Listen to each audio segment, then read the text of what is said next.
Subhanallah walhamdulillah wa la ilaha illallah wallahu akbar. Subhanallah walhamdulillah wa la ilaha illallah wallahu akbar. Subhanallah walhamdulillah wa la ilaha illallah wallahu akbar. Assalamualaikum warahmatullahi wabarakatuh. Waalaikumsalam. Liridha'illah wa li syafa'ati Rasulillah sallallahu alaihi wasallam wa ala kulli niyatin shalihah bi barakati suratil Fatihah. A'udzu billahi minasy syaithanir rajim. Bismillahirrahmanirrahim. Alhamdulillahi rabbil alamin. Ar-Rahmanir Rahim. Maliki yaumiddin. Iyyaka na'budu wa iyyaka nasta'in. Ihdinas siratal mustaqim. Siratal ladzina an'amta 'alaihim ghairil maghdubi 'alaihim waladdallin. Raditu billahi rabban wa bil islami dinan wa bi Muhammadin nabiyyan wa rasulan. Rabbi zidni ilma warzuqni fahma. Amin. Alhamdulillah, alhamdulillahilladzi an'ama 'alaina bil iman wal islam. Nahmaduhu wa nasta'inuhu wa nastaghfiruh wa na'udzu billahi min shururi anfusina wa sayyiati a'malina. May yahdihillahu fala mudilla lahu wa may yudlilhu fala hadiya lahu. Asyhadu an la ilaha illallah wahdahu la syarika lahu wa asyhadu anna Muhammadan abduhu wa rasuluhu la nabiyya ba'dahu. Allahumma shalli wa sallim ala sayyidina wa maulana Muhammadin wa ala alihi wa ashabihi wa man tabi'ahum bi ihsanin ila yaumiddin. Amma ba'd. Bapak Ibu jamaah Musholla An-Nur Grafika Citra Sentosa yang dirahmati Allah Subhanahu wa taala. Alhamdulillah sore hari ini kita bisa bersama-sama kumpul di tempat ini atas rahmat dan ridho Allah Subhanahu wa taala. Alhamdulillah. Sholawat beserta salam adalah kita sampaikan pada junjungan kita Nabi Muhammad sallallahu alaihi wasallam. Mudah-mudahan kita semuanya termasuk orang-orang yang akan mendapatkan syafaatul udma besok di hari kiamat. Amin. Bapak Ibu yang dirahmati Allah Subhanahu wa taala, pada kesempatan kali ini kita akan melanjutkan kajian. Ya, sebenarnya ini kita kaji tiap Ahad ya, tiap hari Ahad pagi. Dan pada pertemuan di bulan Ramadan ini ternyata kita masuk di bab yang ke-7 tentang jihad. Kemudian pada kesempatan ini saya menyampaikan bab jihad. Jangan kemudian kita berpikir, loh, Pak Rois mengajarkan tentang jihad, tentang perang, tentang Allahu Akbar. Ya, nanti berarti akan dididik menjadi manusia yang radikalisme. Bukan seperti itu tujuannya. Kan di dalam fikih, ya, di dalam fikih para ulama, Rasulullah juga dalam Al-Quran pun disampaikan tentang seruan jihad ini. Lalu nanti bagaimana tentang jihad itu sendiri? Apakah hukum yang terkandung dalam jihad itu sendiri, rukun-rukunnya seperti apa? Bagaimana yang harus kita jihad itu seperti apa? Ya, nanti kita akan sampaikan pendapat-pendapat ulama mengenai pandangan tentang jihad itu sendiri. Apakah itu merupakan sebuah kewajiban, fardu ain, fardu kifayah, atau itu merupakan sebuah kesunahan? Ya, nanti di sini kita akan sampaikan semuanya. Ya, karena kita tahu dunia modern saat ini di seberang sana sedang terjadi perang, baik perang dingin maupun perang darat. Tapi jangan sampai terjadi perang saudara, karena memang ada prediksi bahwa perang dunia ketiga itu akan pecah, dan ada yang memprediksi pula Indonesia adalah sebagai medan pertempurannya. Oleh karena itu, ya bukan berarti saya di sini mompa untuk berjihad untuk berperang, bukan. Tapi ini saya menyampaikan fikih, fikih pandangan ulama tentang jihad itu sendiri. Bismillahirrahmanirrahim. Jihad diambil dari kata jahada, artinya kemampuan. Al-jahdi jahdaka berarti kerahkan kemampuanmu. Ada yang mengatakan al-juhd yang berarti beban berat. Kata alais, al-juhd ialah beban sakit yang diderita oleh seseorang atau sesuatu yang memberatkan. Jadi al-jahd dengan pengertian bahasa seperti itu ialah sama seperti jahada al-aduwa yang berarti memerangi musuh. Dalam hal ini adalah jahada fi sabilillah, yakni berperang di jalan Allah Subhanahu wa ta'ala. Bapak Ibu yang dirahmati Allah Subhanahu wa ta'ala, berbicara mengenai jihad, dalam pembahasan yang akan kita sampaikan kali ini ada dua bagian. Yang pertama tentang rukun-rukun atau rukun-rukun perang. Jadi bahasa perang, dilalah pas pertemuan bulan Ramadan babe tentang perang. Yang kedua tentang harta orang-orang yang diperangi dan dirampas oleh kaum muslimin. Nanti bagaimana hukum dari itu semuanya. Bagian pertama ini terdiri dari 7 rangkaian bahasan. Pertama tentang hukum berjihad dan siapa yang wajib melaksanakannya. Yang kedua tentang siapa orang-orang yang diperangi. Ketiga tentang apa yang boleh dan tidak boleh dirampas. Keempat tentang syarat-syarat yang memperbolehkan berperang. Kelima tentang orang-orang yang tidak boleh ditinggalkan. Keenam tentang bolehkah berdamai. Ketujuh alasan kenapa mereka diperangi.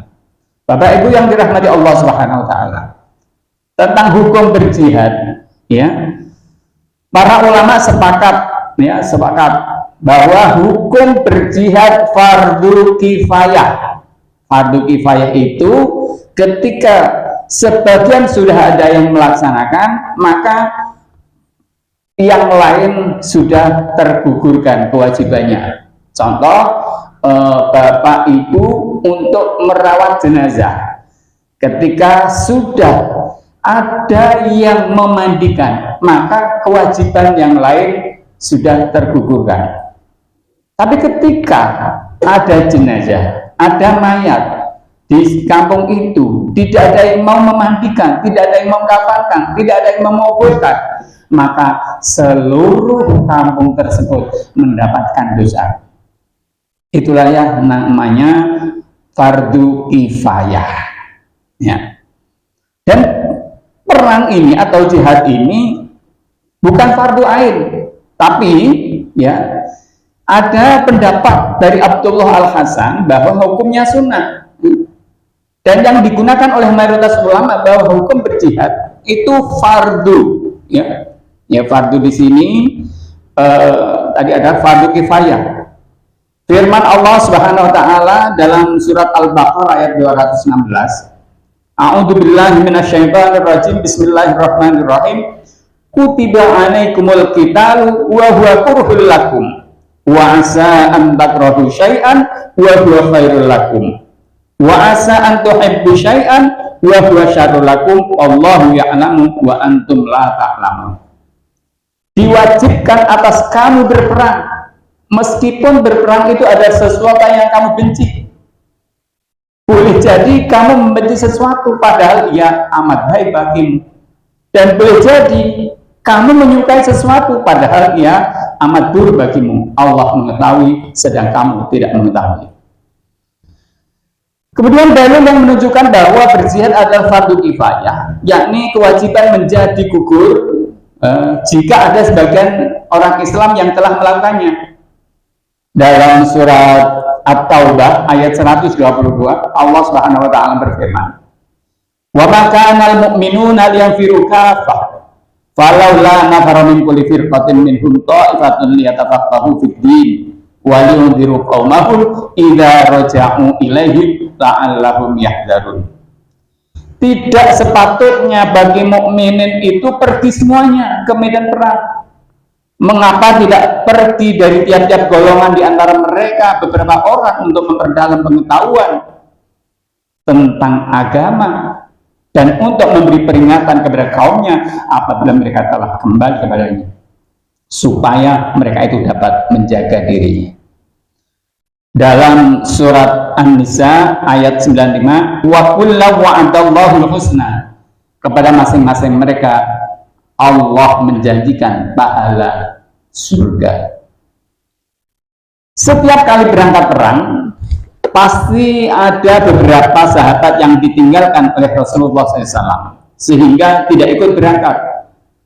Jika dalil-dalil tadi dihimpun, maka berarti bahwa hukum jihad adalah fardu kifayah, bukan fardu ain. Jadi ketika sebagian sudah ada yang mewakili, maka kewajiban yang lain sudah menjadi gugur. Tentang siapa yang wajib berjihad, yakni kaum laki-laki yang berstatus merdeka, bukan budak. Jadi kalau sebagai budak tawanan tidak diwajibkan untuk berperang, dan laki-laki tadi sudah balik yang mampu dan sehat alias tidak berpenyakit kronis. Semua ulama sepakat hal itu berdasarkan firman Allah SWT surat Al-Fatih ayat 17. Laisa 'alal a'ma harajun wala 'alal a'raj harajun wala 'alal marid haraj wa may yuti'illaha wa rasulahu yudkhilhu jannatin tajri min tahtiha al-anhar wa man yatawalla yu'adzibhu 'adzaban alima. Tiada dosa orang-orang yang buta dan atas orang-orang yang cacat dan atas orang-orang yang sakit apabila tidak berperang. Dan barang siapa yang taat kepada Allah dan Rasulnya, niscaya Allah akan memasukkannya ke dalam surga yang mengalir di bawahnya sungai-sungai, dan barang siapa yang berpaling niscaya akan diadabnya dengan adab yang pedih. Bapak Ibu yang dirahmati Allah, dalam surat At-Taubah tadi ya jelas, jadi ketika berperang tidak semua penduduk diberangkatkan, ya, walaupun tadi ada syarat laki-laki yang merdeka. Tapi kalau semua diberangkatkan, kemudian ternyata pada gugur di medan perang, berarti di situ ada yang ditinggalkan. Padahal ketika orang-orang pulang dari medan perang kembali ke kampung halaman, mereka butuh nasihat-nasihat, butuh tausiah-tausiah, butuh pengetahuan, ilmu pengetahuan, ya. untuk dijadikan ya tadi pedoman sebagai kehidupan berikutnya. Jadi tidak boleh. Bahkan di sini tentang kewajiban berjihad ini pun ya tidak boleh orang yang karena memiliki sakit kronis ya, wah daripada aku sakit-sakitan mengi atau saya punya sakit jantung dan lain sebagainya, lebih baik saya berperang, saya maju di paling depan biar saya gugur di medan perang, karena orang yang meninggal karena jihad dijamin masuk surga. Tunggu dulu. Syarat untuk berperang itu memang sehat, harus tidak berpenyakit kronis ya, tidak buta, karena bagaimanapun juga ya pandangan itu wajib ya, tidak boleh orang yang buta ikut berperang. Bahkan sebagian besar ulama ahli fikih sepakat bahwa di antara mereka syarat berjihad harus seizin kedua orang tua ya, kecuali jihad yang hukumnya fardu ain. Apa ada jihad yang hukumnya fardu ain? Bapak Ibu yang dirahmati Allah, dalam hal ini mungkin tadi yang dibahas skalanya perang adalah perang besar. Ketika Bapak sebagai kepala keluarga, kepala rumah tangga, ketika ada orang yang jahat atau begal atau rampok ke rumahnya, dia pun wajib untuk mempertahankan harga dirinya, hartanya, kewibawaannya. Maka di situ adalah fardu ain, hukum untuk berjihad, bersungguh-sungguh untuk melawan penjahat tadi. Jadi ada fardu ainnya, ada fardu kifayah, tapi secara umum jihad di medan perang adalah fardu kifayah. Nah, tadi kalau fardu ain sudah saya contohkan, umpamanya panjenengan di dalam perjalanan ya, apalagi sekarang ini kayak kemarin banyak kasus krea, kasus pembegalan dan sebagainya. Nah, panjenengan saat disitulah mempertahankan harta, ketika kok jenengan maaf mati terbunuh pun di situ dianggap sebagai mati syahid, sebagai karena telah berjuang mempertahankan harta, mempertahankan jiwa untuk melindungi keluarga dan lain sebagainya. Jadi Bapak Ibu, oh iya ya, ini ternyata ini namanya jihad. Nah, itu namanya jihad. Ya. Bismillahirrahmanirrahim. Kalau jihad ya jihad, contoh jihad yang tidak mau harus melibatkan seluruh kaum muslimin ya. Dalam masalah ini dasarnya ialah sebuah riwayat hadis yang menyatakan anna rajulan qala li Rasulillah sallallahu alaihi wasallam inni uridul jihad qala ayyuwalidat qala na'am illa dina kadarka qala li Jibril anifa. Sesungguhnya seseorang berkata kepada Rasulullah SAW, sungguh aku ingin ikut berjihad, ingin ikut berperang. Lalu Rasulullah bertanya kepada orang tadi, apakah kedua orang tuamu masih hidup? Ia menjawab, masih. Beliau bersabda, mintalah izin kepada mereka. Kalau mereka merestui, berangkatlah, kamu boleh berjihad. Begitulah kata Jibril barusan. Jadi Rasulullah mendapat ilham, mendapat wahyu dari Jibril untuk menyampaikan pertanyaan kepada orang yang tadi minta izin. Apakah kamu masih memiliki kedua orang tua? Iya, maka mintalah ya izin kepada mereka berdua. Kalau mereka mengatakan oke, ya silahkan berangkat. Kalau mengatakan jangan kemudian kita mencuri-curi untuk melakukan jihad ini, karena orang tua, restu orang tua ini sangat penting ya dalam melakukan segala sesuatu ya, terutama dalam hal ini adalah berjihad di jalan Allah Subhanahu wa taala. Namun para ulama berbeda pendapat tentang syarat meminta izin kedua orang tua yang musyrik. Ya, loh apa ada Pak? Ya, ada. Dulu di awal-awal Islam, ya orang masuk Islam, kedua orang tuanya masih belum Muslim. Ya, mungkin bapaknya, ibunya, ya masih menjadi seorang kafir. Ya.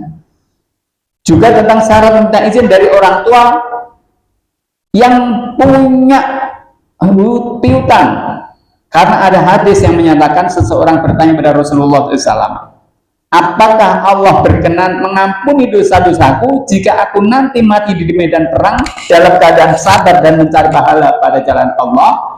Beliau bersabda, ya betul, kecuali utang. Demikian Jibril berkata pada aku tadi. Bapak Ibu, memang sesuatu yang berkaitan dengan orang lain ini bisa halal, bisa bersih ketika kita meminta kehalalan, minta keikhlasan dari orang yang bersangkutan. Apabila kita melakukan sebuah kesalahan, sebuah dosa dengan orang lain, ya kita harus minta kehalalan itu, minta keikhlasan dari orang tersebut. Apabila kita berbuat zalim pada seseorang, ya kita minta diikhlaskan, ya. Karena ya mungkin saat Lebaran, ya saat Lebaran kita setelah menunaikan ibadah puasa di bulan Ramadan, sebagaimana banyak hadis yang menyatakan bahwa Ramadan sebagai bulan yang diwajibkan kita melakukan puasa di siang hari, dan kita disunahkan untuk menunaikan qiyamul lail di malam hari. Dan barang siapa yang melaksanakan puasa di siang hari dan qiyamul lail di malam hari, imanan wa ihtisaban, kharaja dzunubihi kayaumi waladathu ummuh, maka dosa-dosanya keluar seperti saat dia dilahirkan dari kandungan ibunya. Jadi dosa itu adalah dosa yang kaitannya kepada Allah Subhanahu wa taala. Ya, secara vertikal memang dosa kita sudah diampuni oleh Allah. Tetapi yang secara hablum minan nas, secara horizontal, yang berhubungan dengan manusia yang lain, kita harus ada tembungnya. Harus kita menyampaikan. Kalau kita salah juga harus minta maaf. Kalau kita punya hutang harus dibayarkan. Kalau enggak ya diminta diikhlaskan.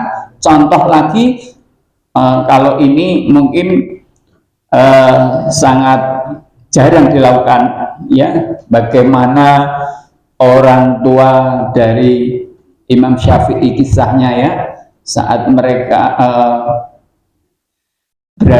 menemukan sebuah apel di pinggiran sungai, ya, dia itu untuk mencari kehalalan apel ini, mencari ya, sepanjang sungai ini, menelusuri, ya ini dia di ujungnya sana. Ternyata begitu ketemu pohon apel di pinggir sungai, dia baru mencari, bertanya-tanya siapa gerangan pemilik pohon apel ini, ya, karena menjaga dirinya agar apa yang dimakan, apa yang dikonsumsi betul-betul halal dalam hal cara mencarinya, halal dalam hal zatnya, ya, karena halal ini kaitannya luas Bapak Ibu. Jadi tapi sekarang memang banyak orang mengatakan terbalik, ya, terbalik. Soalnya jangankan mencari yang halal, mencari yang haram saja susah. Lah, sama-sama susah, mengapa kita tidak mencari yang halal sekalian, gitu loh. Kan ada sebagian, wah itu angel, apalagi kemarin-kemarin itu ada judi online dan sebagainya, ya, togel dan sebagainya. Itu aja susah. Bagaimana mencari yang halal? Ini cara berpikir yang salah. Sama-sama susah, sama-sama rumit, sama-sama tidak mudah untuk mendapatkannya. Mengapa tidak mencari yang halal sekalian? Gitu. Nah, ini kita harus berusaha dengan seperti itu agar apa yang masuk dalam perut kita itu sesuatu yang halal. Karena halal itu dari cara mendapatkannya, cara dari zatnya itu sendiri juga, dari sifatnya itu juga. Umpama binatang hidup, bagaimana cara menyembelihnya? Contoh ayam, kita biasa konsumsi makanan sehari-hari, ayam potong, kita lihat, coba panjenengan kalau beli ayam, lehernya, kepalanya itu bagaimana cara memotongnya? Apakah urat yang seharusnya sudah terpotong itu belum putus atau sudah terputus? Kita harus hati Bapak Ibu yang sekarang, karena ini memang dunia saat ini orang serba gampang sing penting wal kedua sing mlebu dianggap halal. Tidak seperti itu, tapi dalam Islam semua ada aturannya. Bapak Ibu yang dirahmati Allah Subhanahu wa taala, tadi saya sedikit bercerita tentang kisahnya Imam Syafi'i tadi, begitu untuk mendapatkan kehalalannya sampai menelusuri kampung, pinggir sungai dan bertanya-tanya siapa pemilik pohon apel tadi. Ternyata sudah ketemu. Dan Bapak Ibu yang dirahmati Allah, untuk mendapatkan kehalalan itu dia harus menjadi untuk buruh yang tidak terbayarkan, untuk akhirnya bagaimana dia dipek mantu, dan akhirnya wah ini orang baik sekali, kalau ini saya pek mantu pasti akan melahirkan anak yang luar biasa. Misalnya itulah kisahnya. Bapak Ibu yang dirahmati Allah Subhanahu wa taala. Lalu orang-orang yang diperangi, para ulama sepakat orang-orang yang diperangi adalah seluruh kaum musyrik berdasarkan firman Allah Ta'ala surat Al-Baqarah ayat 193, wa qatiluhum hatta la takuna fitnatu wa yakuna ad-dinu lillah. Perangilah mereka itu sehingga tidak ada fitnah lagi, dan sehingga ketaatan itu hanya semata-mata untuk Allah Subhanahu wa taala. Kecuali pendapat yang dikutip dari Imam Malik, tidak boleh memulai memerangi orang-orang Habasyah berdasarkan riwayat yang mengatakan bahwa Rasulullah SAW bersabda, biarkan orang-orang Habasyah sebagaimana mereka membiarkan kalian. Ketika ditanya tentang kesahihan hadis ini, Imam Malik tidak berkomentar, tetapi ia mengatakan orang-orang selalu menghindari memerangi mereka, yakni memerangi orang-orang Habasyah. Bapak Ibu yang dirahmati Allah Subhanahu wa taala, orang yang boleh dirampas dari musuh, makanya harta yang boleh dirampas dari musuh. Tentang tindakan perampasan terhadap pasukan musuh, mungkin yang dirampas ialah menyangkut soal harta atau jiwa atau budak. Berdasarkan kesepakatan para ulama, boleh hukumnya menjadikan seluruh kaum muslim, baik yang laki-laki maupun perempuan, yang sudah lanjut usia maupun yang masih anak-anak, dan yang sudah dewasa maupun masih muda, sebagai budak, kecuali para pendeta. Ingat, kecuali para pendeta. Menurut sebagian ulama, para pendeta dibiarkan saja dan tidak boleh ditawan. Mereka dibiarkan saja tanpa perlu ditawari masuk Islam, tidak boleh dibunuh dan tidak boleh dijadikan budak. Hal itu berdasarkan sabda Rasulullah SAW, "Fadharhum wa ma habasu anfusahum ilaih." Biarkan mereka, jangan ditahan untuk beribadah. Hal ini mengikuti tindakan yang pernah dilakukan oleh Abu Bakar. Menurut sebagian ulama, imam atau penguasa muslim boleh menentukan kebijakan terhadap nasib para tawanan orang-orang musyrik. Ia boleh membebaskan mereka atau menjadikan mereka sebagai budak, atau membunuh mereka, atau mengenakan tebusan kepada mereka, atau mewajibkan mereka membayar upeti. Menurut sebagian ulama tidak boleh membunuh tawanan. Menurut sebagian ulama tidak boleh membunuh tawanan. Ya, beberapa waktu yang lalu ada seorang pilot yang ditawan, yang dibunuh dan sebagainya. Nah, ya, itu karena kejahatan mereka, tapi akhirnya dibebaskan dengan tebusan sekian. Kata Hasan bin Muhammad At-Tamimi, hal itu berdasarkan kesepakatan para sahabat. Silang pendapat tersebut karena adanya kesan bertentangan antara ayat Al-Quran dengan tindakan Rasulullah SAW yang dipahami berbeda secara lahiriah. Firman Allah surat Muhammad ayat 4, apabila kamu bertemu dengan orang-orang kafir di medan perang, maka pancunglah batang leher mereka. Nah, ini ngeri. Ini berarti bahwa setelah menahan musuh orang musyrik, sang imam hanya boleh membebaskan atau meminta tebusan. Tapi dan firman Allah dalam surat Al-Anfal ayat 67, tidak patut bagi seorang nabi mempunyai tawanan sebelum ia dapat melumpuhkan musuhnya di muka bumi. Yang diturunkan menyinggung tentang para tawanan perang Badar. Ini menunjukkan bahwa sanksi membunuh mereka lebih baik daripada menjadikan mereka sebagai budak.